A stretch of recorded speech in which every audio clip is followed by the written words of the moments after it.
Oh, les conséquences sont très graves. Évidemment, elles sont d'abord matérielles. Quelqu'un qui est au chômage, en général, n'a pas beaucoup de ressources. Hein. Donc, matériellement, c'est extrêmement grave.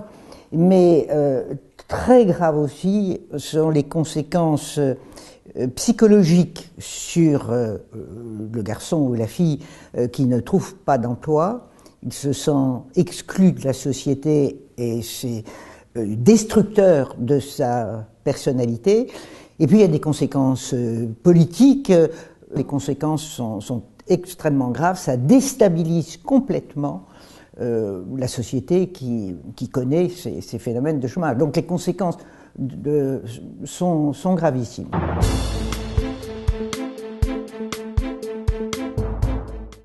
Je crois que nous vivons des transformations profondes de la société nées de ce qu'on appelle globalement la mondialisation.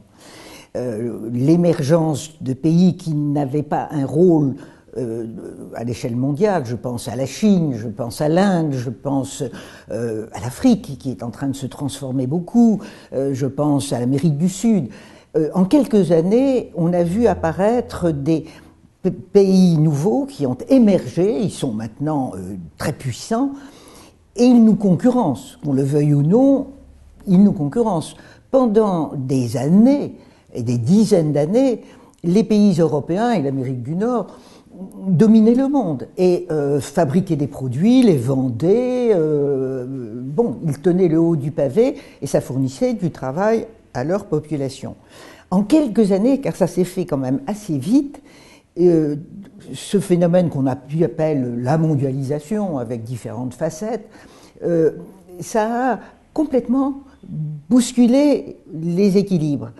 Et il faut un certain temps pour les vieux pays, dont les pays européens, pour s'adapter à cette nouvelle donne.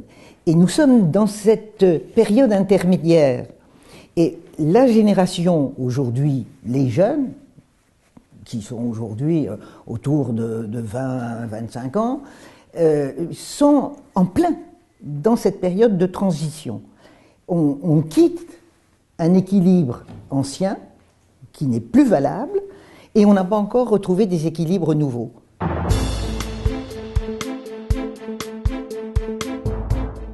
Les absurdités de nos sociétés, qui sont des sociétés dites modernes, qui sont le fruit de générations et de générations de gens qui ont travaillé pour améliorer le sort de la génération suivante, car c'était quand même la réaction de la plupart des parents. Ils travaillent, ils se défoncent pour améliorer le sort de leurs enfants.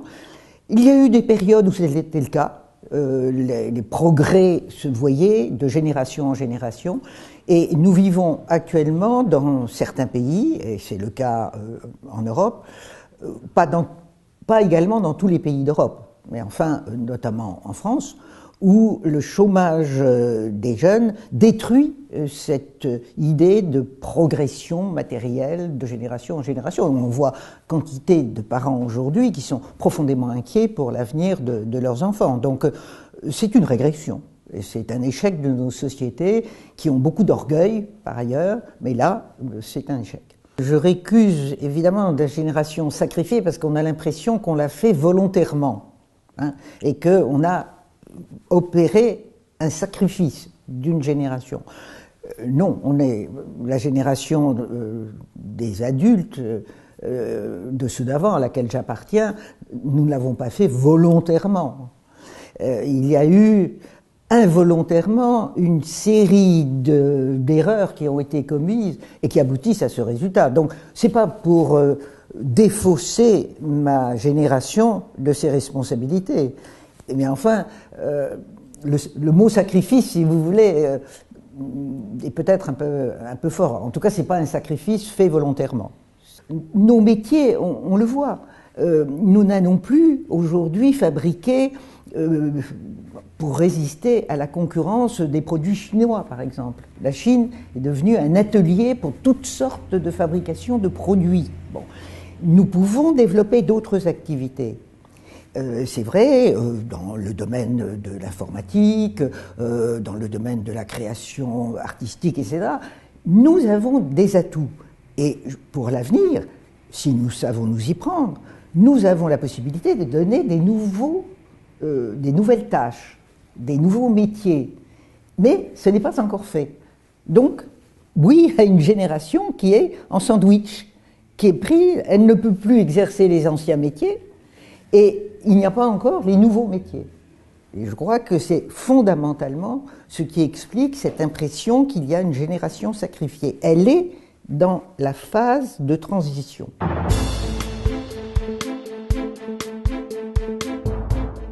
L'Europe est à la recherche d'un équilibre entre la mise en ordre de nos finances publiques et la croissance. Nous avons besoin de croissance, et c'est vrai que des plans d'austérité ne sont pas du tout recommandables aujourd'hui en Europe. Et d'ailleurs, des instances tout à fait de spécialistes d'économie libérale, je pense au Fonds monétaire international par exemple, considèrent qu'aujourd'hui l'Europe doit proscrire les programmes d'austérité proprement dite. Bon. Donc, et je suis de ceux qui souhaitent que l'on relance la croissance en Europe de façon générale, notamment dans notre pays, en France. Mais c'est valable aussi pour les autres pays.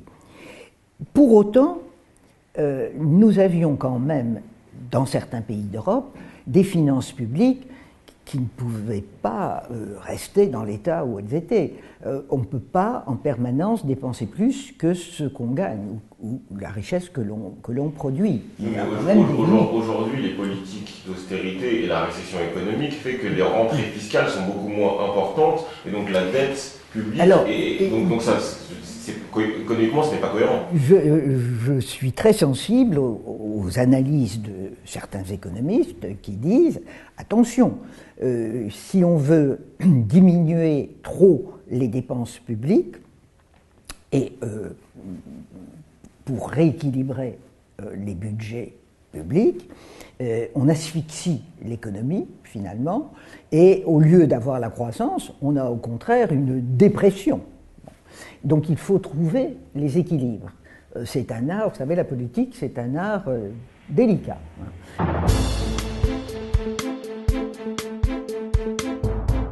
Il y a dans ce découragement né du chômage, il y a le terreau sur lequel peuvent se développer des forces, à mon avis, extrêmement dangereuses, c'est-à-dire les mouvements populistes, où on promet la Lune et les gens finissent par croire à la Lune, mais par désespoir. Je ne sais pas s'ils y croient vraiment, mais donc ces mouvements populistes sont extrêmement dangereux.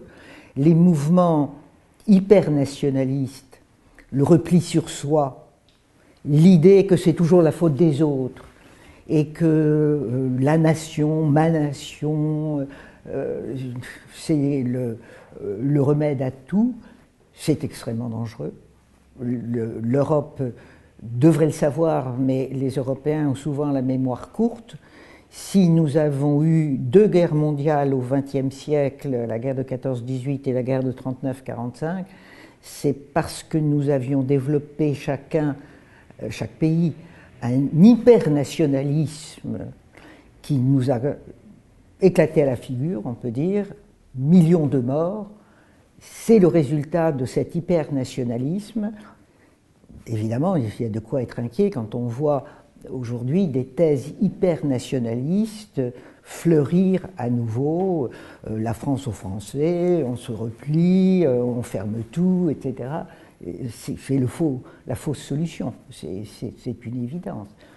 Et puis, ce désespoir né du chômage et du manque d'intégration dans la société, ça peut aussi développer le terrorisme et la violence. Le chômage, et notamment des jeunes, est un des éléments qui explique les violences, terrorisme, entre autres.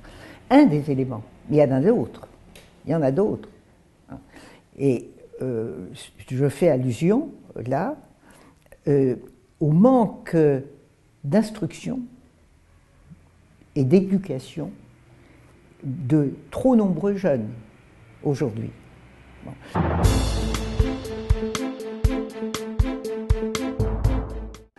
Et alors, s'agissant de l'Europe, bon, je crois que l'Europe a fait une très grande erreur, enfin les institutions européennes ont fait une très grande erreur, c'est qu'elles ont ramené le projet européen uniquement à un projet économique, alors que le projet européen est économique, pour une part, mais c'est aussi un projet culturel de civilisation fondé sur des valeurs, et pas n'importe quelle valeur, le respect de la personne humaine, le respect des droits de l'homme.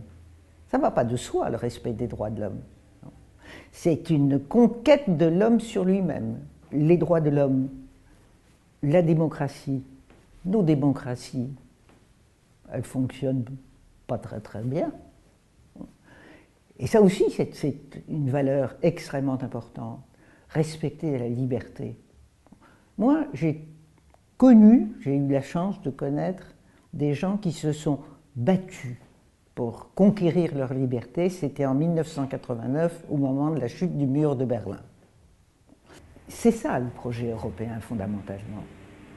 Et je déplore tous les jours que ce magnifique projet européen ait perdu son sens. Il est devenu l'Union européenne de Bruxelles, je caricature un peu, je grossis le trait, mais c'est devenu trop souvent l'Europe des marchands, l'Europe de l'argent, l'Europe très matérialiste.